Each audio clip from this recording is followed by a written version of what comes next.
Mother-in-law treated my son's broken arm with Plantain.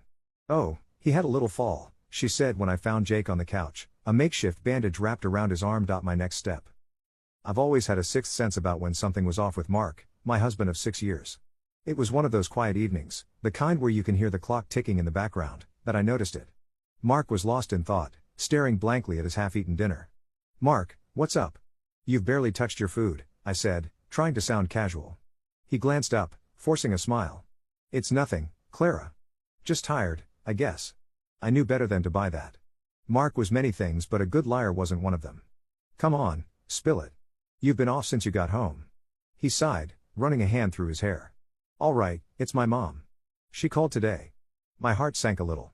Linda, my mother-in-law, was. Well, let's just say she was a character. She lived life on her own terms, which usually meant being at odds with how the rest of us saw the world. "What did she say?" I asked, bracing myself. "She wants to see Jake," he said, referring to our 4-year-old son. I was taken aback. It had been years since Linda had shown any interest in us, especially after the falling out we had. I couldn't help but remember the last time we were all together. The way she had a comment about everything, from how I dressed to how I should be raising Jake. I tried to keep my tone light. "Wow, that's unexpected. What did you tell her?" Mark shrugged. "I said I'd talk to you about it." There was an uncomfortable silence. I knew what he was asking. Despite everything, he wanted his mother to be a part of our son's life. But the memories of her past intrusions, her unasked for advice, and her peculiar ways were too fresh in my mind. "Okay," I finally said.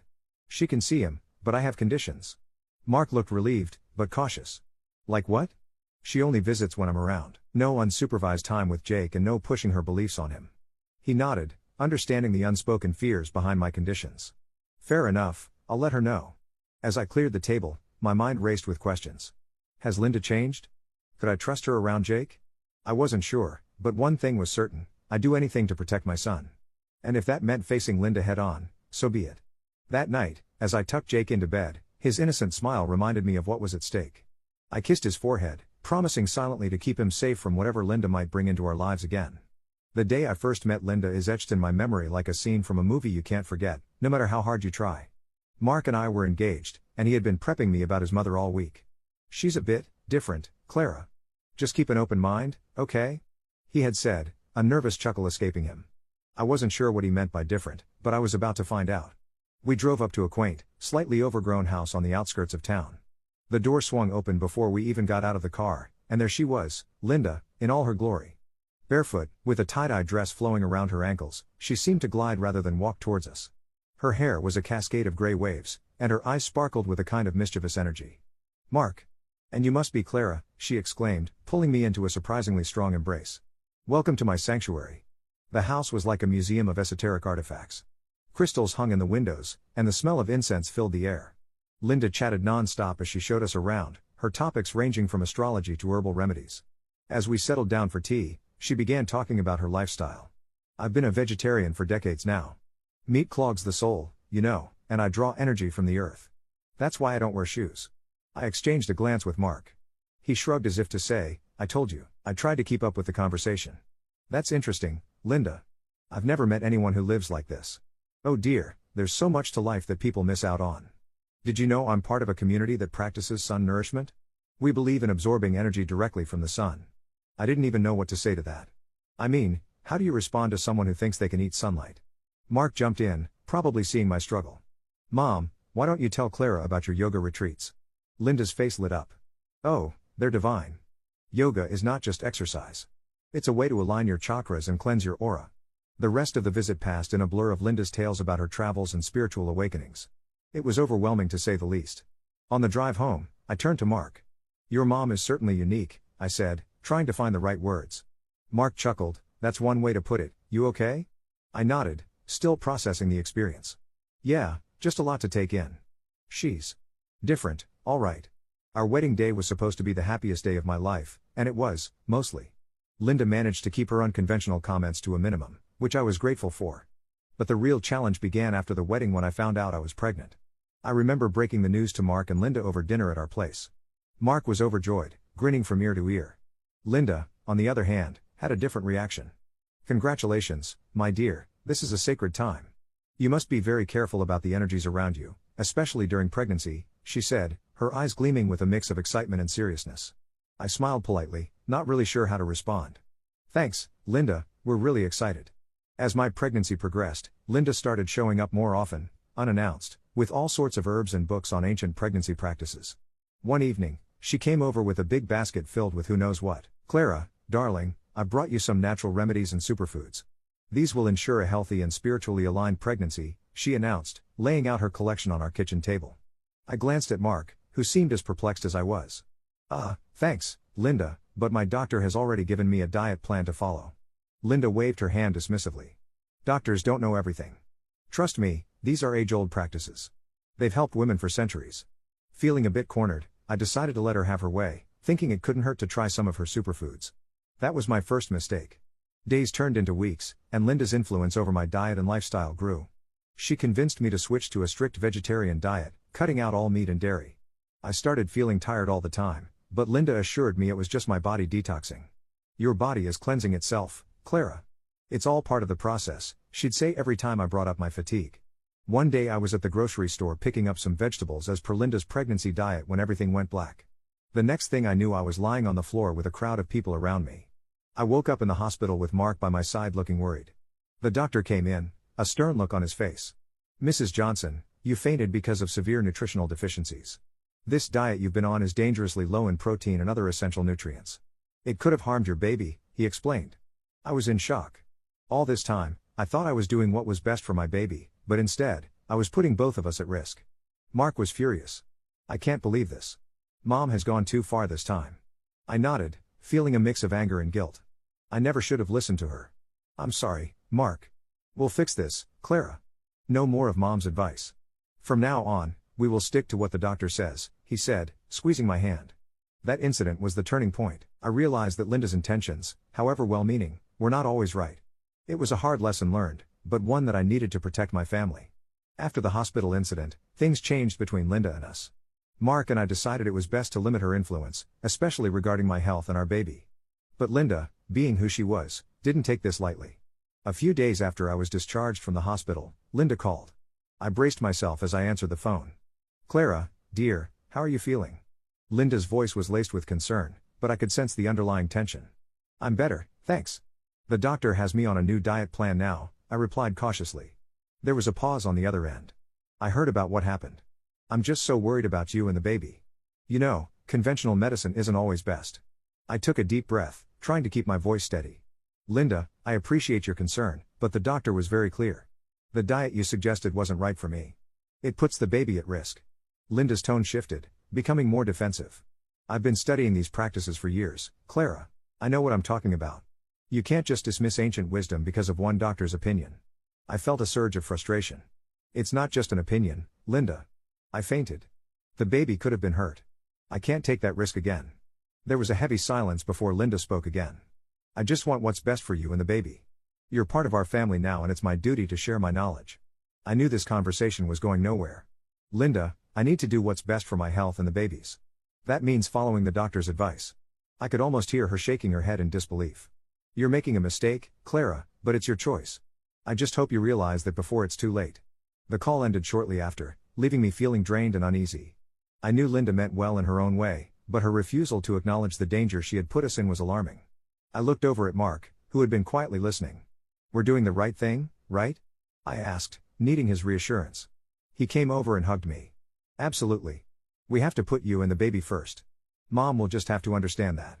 The tension with Linda came to a head a few weeks later. She had been calling, leaving messages about various natural remedies and practices she thought we should consider for the baby. Mark and I had agreed to stand our ground, but facing Linda was easier said than done. One afternoon, Linda showed up unannounced. She had a bundle of herbs in her hand and a determined look in her eyes. I opened the door, my heart sinking. Clara, I brought some herbal supplements for you.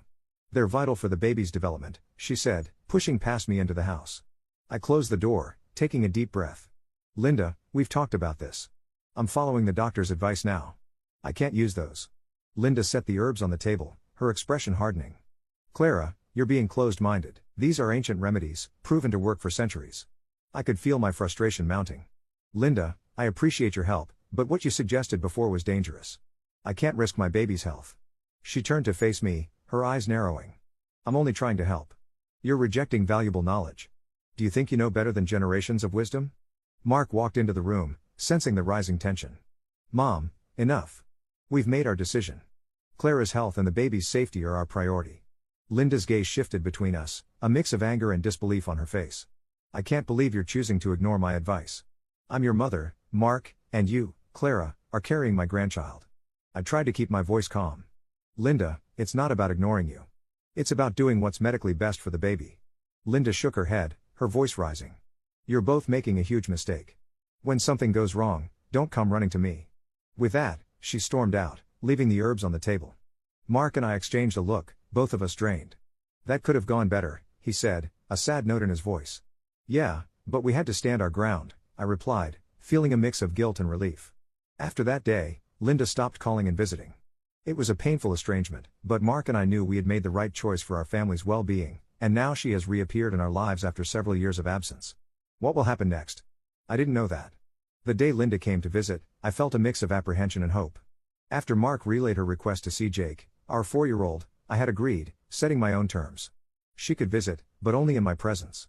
As she stepped into our home, I braced myself for what was to come. Hi, Linda. I greeted her cautiously, watching as her eyes instantly found Jake, who was playing on the living room rug. Linda smiled, a genuine warmth in her eyes I hadn't seen before. Hello Clara, and is this the young man I've heard so much about? Jake looked up, curious but shy. Hi. He mumbled, clutching his toy car. The visit started smoothly, with Linda making small talk and playing with Jake. She seemed different, more considerate, and less imposing than before. It was a relief, yet I couldn't shake off my guard completely. As we sat down for tea while Jake played nearby, Linda's conversation took a familiar turn, but with a new twist. I've been exploring more into alternative medicine, Clara. It's fascinating how much we can heal naturally without any pills or chemicals. I tensed, memories of her past advice flooding back. That's interesting, Linda, but I believe in a balance between natural remedies and conventional medicine. Linda nodded, but there was a hint of her old stubbornness in her voice. I understand, but I've moved past conventional medicine entirely now. I've never felt better. I chose my words carefully.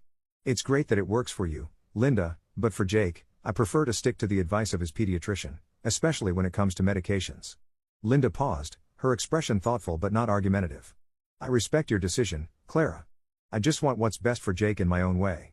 The visit ended on a positive note, with Linda promising to return soon. After she left, I sat down, trying to process everything. It was a step forward, but Linda's complete turn away from conventional medicine worried me. Could I really trust her to respect our choices for Jake's well-being? I shared my concerns with Mark that night. She's trying, I can see that. But her views on medicine, it worries me. Mark nodded, understanding. We'll just have to be vigilant, Clara. We can't let our guard down. As I went to check on Jake, sleeping soundly in his bed, I knew this was just the beginning. Rebuilding trust with Linda would be a delicate balance, one we'd have to navigate with both our hearts and minds open. It had been a few weeks since Linda's first visit, and things were going surprisingly well. She had been respecting our boundaries, and her visits had become a regular part of our weekends. That's why I didn't worry too much when I had to run some errands one Saturday, leaving Jake with Mark. I was browsing through the aisles of the grocery store when my phone rang. Seeing Mark's name flash on the screen, I answered cheerfully, "Hey, everything okay at home?" "Clara, I had to rush to work for an emergency. I left Jake with Mom. She insisted it was fine." Mark's voice was hurried and tense. My heart skipped a beat. "You left him with Linda? Alone?" I asked, trying to keep the panic out of my voice. I know, but I didn't have a choice. It was really urgent," he replied. I cut the call short, my mind racing. I abandoned my shopping cart and rushed to Linda's house. As I pulled into her driveway, I could feel the unease settling in my stomach. I knocked on the door and Linda opened it, a forced smile on her face. "Hello Clara, Jake's here. We've been having a lovely time." "Where is Linda?" I asked, stepping inside. "In the living room," she said, leading the way. I found Jake on the couch, his face red from crying, a makeshift bandage wrapped around his arm. My heart dropped. "Jake, sweetie, what happened?" I rushed to his side. He winced as I touched his arm. "I fell down, Mommy. It hurts." I turned to Linda, my voice shaking. "What did you do to him?" Linda's expression was one of nonchalance. "Oh, he just had a little fall. I put some fern and a bandage on it. It's a natural remedy." I couldn't believe what I was hearing. "A natural remedy? Linda, he needs a doctor. This could be serious." Linda shrugged. "He's fine, Clara. Kids fall all the time. He'll be okay." I didn't wait another second. Scooping Jake up in my arms, I headed straight to the car. Linda's protests are fading behind me. At the hospital, the doctors confirmed my worst fear. Jake had a fractured arm. I sat there, holding his hand while they put a proper cast on, fighting back tears of anger and guilt. Mark arrived soon after, his face a mask of worry and regret. "I'm so sorry, Clara. I should have never left him with her." We both knew that trust had been broken. Linda's refusal to see the seriousness of the situation was the last straw. As much as it pained us, we knew we had to keep her away from Jake, for his safety. That night, as I tucked Jake into bed, his small face illuminated by the nightlight, I promised myself that I would always protect him, no matter what. The lesson was clear: sometimes, love means having to make hard decisions for the greater good. The confrontation with Linda was inevitable. After the incident with Jake, Mark and I were united in our resolve. We needed to make Linda understand the gravity of her actions. When Linda arrived at our home, there was a palpable tension in the air. She seemed unaware of the seriousness of the situation, her demeanor casual as she greeted us. "Clara, Mark, how's Jake doing?" Linda asked, as if nothing significant had happened. I took a deep breath, my words laced with controlled anger. "Linda, Jake had a fractured arm because of your negligence. We need to talk about this seriously." Linda waved her hand dismissively. "Oh, come on, Clara, kids get hurt all the time." I did what I thought was best. Mark's face reddened with anger. "What you thought was best? You ignored basic safety, Mom. You could have seriously harmed our son." Linda scoffed. "I'm his grandmother. I was taking care of him. You're blowing this out of proportion." Her casual dismissal of our concerns was like a slap in the face. "Blowing this out of proportion? Linda, he could have had more than just a fracture. You refused to get him proper medical attention." I shot back, struggling to keep my voice steady. Mark stepped forward, his voice rising. "You're not understanding the seriousness of your actions, Mom. We can't trust you with Jake anymore. Not after this." Linda's expression turned to one of mock surprise. "Really? You're going to keep me away from my grandson over this?" "It's not just this, Linda. It's about his safety, something you've repeatedly taken for granted," I said firmly. The argument escalated, with Linda refusing to acknowledge her fault and Mark and I insisting on the new boundaries we needed to set. The conversation reached a boiling point and Linda stood up abruptly. "You know what? Fine, if you're going to be this unreasonable, maybe I shouldn't be part of your lives at all," Linda spat out, her voice laced with bitterness. Mark, usually the peacemaker, didn't back down. "If that's what it takes to keep Jake safe, then so be it." With a final glare, Linda stormed out, slamming the door behind her. The room was thick with tension long after she left. I turned to Mark, feeling a whirlwind of emotions. "Did we just do the right thing?" Mark wrapped his arms around me. "We did, Clara. It's our job to protect Jake, no matter how hard it is." As we stood there, holding each other in the silence of our home, I knew that this was the end of a chapter in our lives. A painful, necessary end.